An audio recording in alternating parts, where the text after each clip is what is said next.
Bakit maraming gustong magtrabaho sa Poland? Kasi sa Poland merong work permit, merong PRC para makapagtrabaho ng legal. At maraming kumpanya sa Poland, maraming pwedeng ma-applyan, mapasukan, marami doon.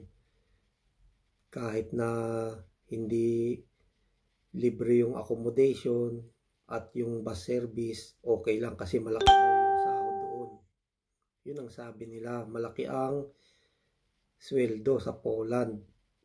Umaabot daw ng 70, 80 sa peso yun, no? 80,000 pesos o 70,000 pesos. Pero sabi ko, huwag kayong basta maniniwala na ganun yung sweldo kasi depende sa trabaho yun, hindi na mapapasukan. Tsaka maraming pumupunta sa Poland, hindi rin naman sinuswerte yung iba.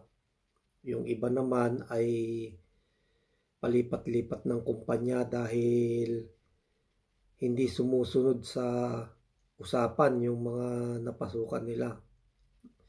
Tapos 12 hours yung trabaho, hindi kaya yung trabaho, ganun din, maraming dahilan. Pero pagka sinuwerte ka sa Poland, maganda yung napuntahan mo, ayun, panalo ka doon.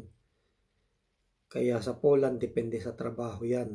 Hindi dahil nasa Poland ka ay malaki na yung sweldo, hindi ganun. Tapos, meron dyan, yung accommodation, hindi sila komportable, kaya palipat-lipat sila ng kumpanya. Kaya kung skilled ka, maganda sa Poland pag skilled ka. Okay, work permit, TRC, sweldo, yan yung mga dahilan kung bakit marami ang gustong magpunta sa Poland. Kaya maraming naiengganyo. At marami din yung mga sumasablay, yung ibig sabihin yung mga nabigo sa kanilang napuntahan. Tapos palipat-lipat ng kumpanya. Kaya ang payo ko sa inyo, huwag kayong basta maniwala sa mga naririnig ninyo na magandang pumunta sa Poland dahil malaki ang sweldo.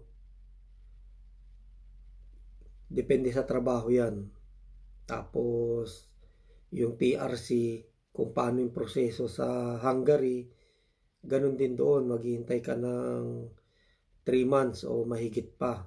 Kasi yung iba dyan, nagpunta sa isang kumpanya, nag-apply ng PRC, tapos hindi nagustuhan, lumipat sa isang company, mag-apply na naman ng PRC. Tapos lilipat na naman sa ibang company, panibagong apply na naman ng PRC, kaya ganun. Kaya madalas nadi-deny yung kanilang application dahil palipat-lipat ng company, paiba-iba. Kaya kung gusto nyo sa Poland, siguraduhin nyo lang na maganda yung mapupuntahan ninyong kumpanya at yung dapat sigurado talaga kayo sa pupuntahan nyo. May kakilala kayo doon, may matutuluyan kayo, may pera. Yan ang mga importante na bagay na dapat na tandaan pag pupunta ka sa Poland. Kasi marami naman trabaho dyan. Ang problema kung wala kang matutuluyan, wala din. Kung may pera ka naman, wala kang matutuluyan, wala din. Magastos, mauubos yung budget mo. Kaya ang system, mangyayari niyan, wala. Baka mapauwi ka lang sa Pilipinas o kung saan-saan ka lang mapupunta doon. Ganun ang mangyayari doon. Pero kung may kamag-anak ka dyan o kakilala ka, kaibigan na pwede mo matuluyan, panalo ka dyan, maganda dyan sa Poland. Okay? Kaya ingat lang sa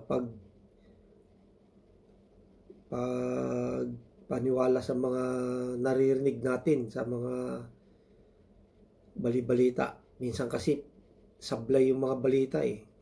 O, punta ka dito, malaki ang sweldo. So, ganun talaga. Kaya ingat lang, okay? Good luck sa lahat ng mga gustong mag-apply sa Poland, lalo yung mga nandito sa Hungary.